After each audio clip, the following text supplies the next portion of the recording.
Hi, this is Cara, and today I'm working on some tags for my ocean journal. And I'm using a Tim Holtz stamp set called Sea Life CMS304. And this stamp set is one of the reasons I really wanted to make an ocean journal because of that octopus stamp. Oh my gosh, I love it. I love, love, love it. So I'm finally getting to using the stamp set. And what I thought is I would kind of just stamp around on this piece of paper, and then I'm going to cut them down into tags. So I tried two different colors, one of which is the new salvaged patina, and then I'm looking for my other one on my messy desk.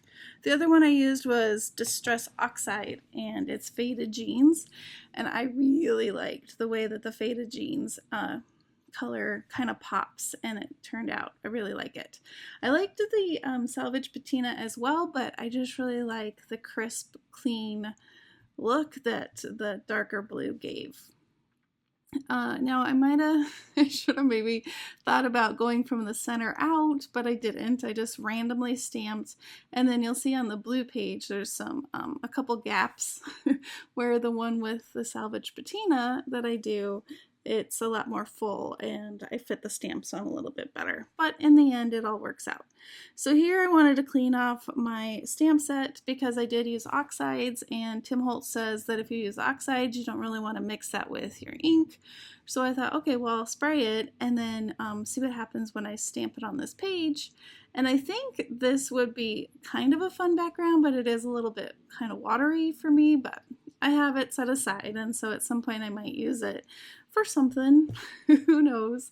And so here I come back to the salvage patina, and the reason why is it's a brand new stamp pad, but I had to add some re-inker to it because it just wasn't, I don't know, maybe it just wasn't working, or I don't know, but I added some re-inker, so then I came back to it after I let it sit for a few minutes. And you'll see here as I'm stamping that I did really kind of fill this one up a little bit more. And it's a beautiful color. I want to do the kind of, since it's called salvage patina, I want to kind of play and make it look like rust on some tags or something. So I want to do that sometime in the future. So here I am. See, it's much more full. But yeah, I think if I would have worked from the center out, I would have had more success on the blue page. So then I also have these Dina Wakley tags that I've had in my stash. And there's my favorite stamp, the octopus. And so I thought it would be fun to do some embossing. So I embossed in the faded jeans, and then I added the salvage patina embossing powder. And oh my gosh, I love how this turns out. So I will emboss it in just a second. What I decided to do is stamp all of my tags first. The other thing I noticed when I stamped my other ones in the salvage patina, the embossing didn't go as well.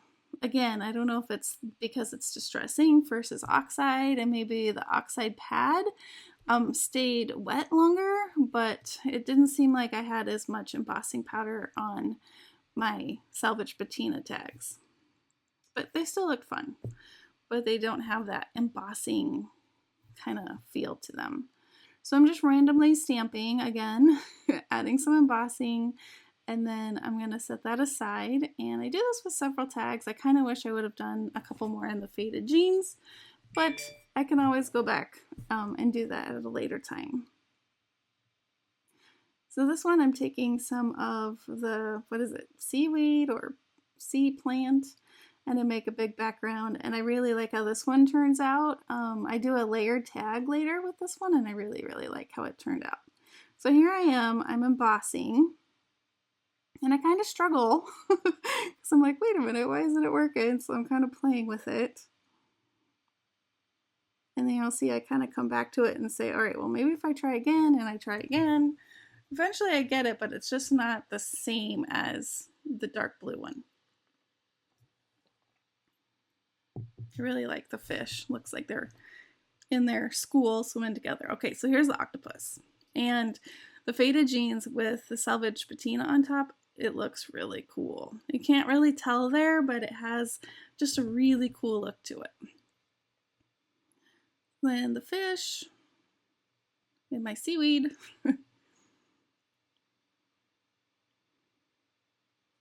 See, I'm checking them out. And the octopus definitely turned out the best.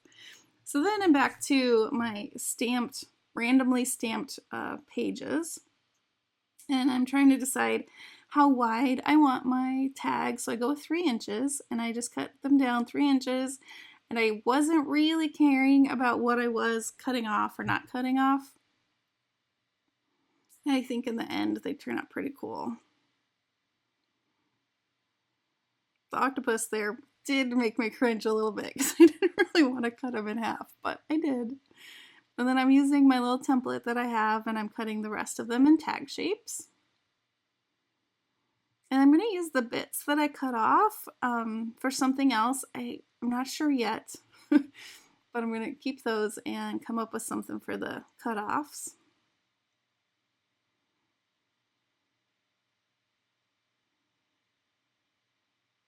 And then there are my tags. And I have some longer pieces and again those shorter pieces. And now I was deciding, well, what am I going to do?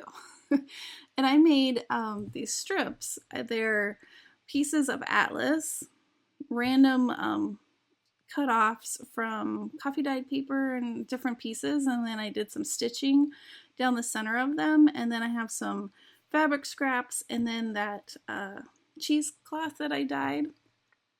And I'm going to layer that up at the bottom. And then I ink this up, and I really like how it looks when it was inked. I'm just layering the different pieces on the bottom. And then I add some more cheesecloth for my topper.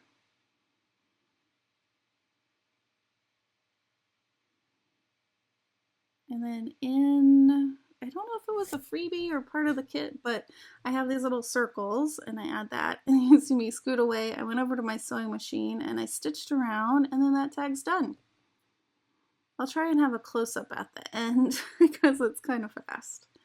And so I have this Dollar Tree tool, and I decided I would give this one a try, and so I'm cutting it up. And then I decided to cut it in wavier shapes, and then you couldn't really see it, so it needed a little something. So I'm going to add some more fabric.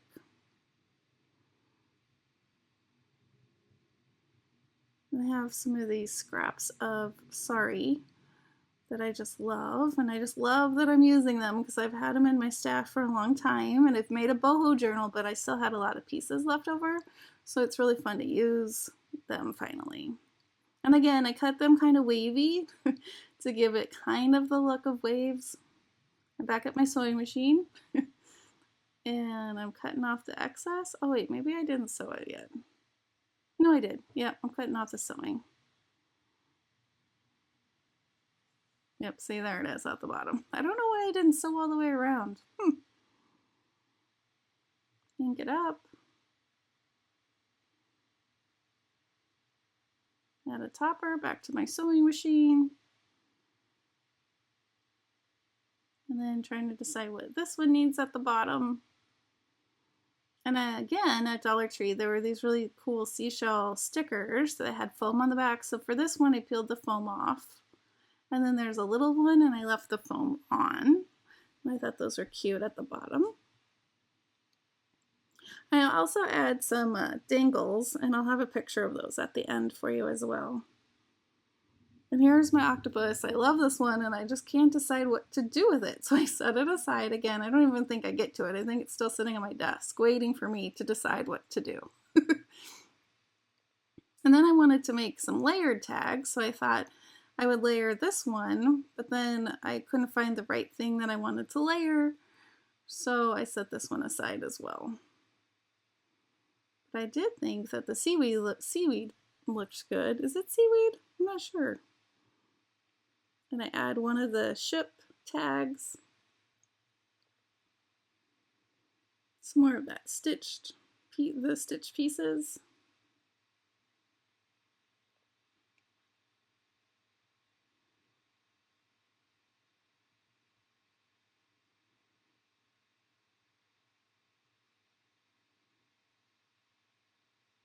And then some more fabric.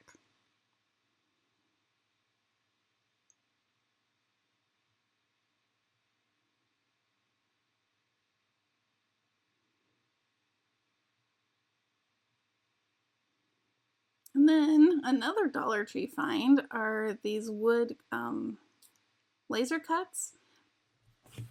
And the seashell is perfect.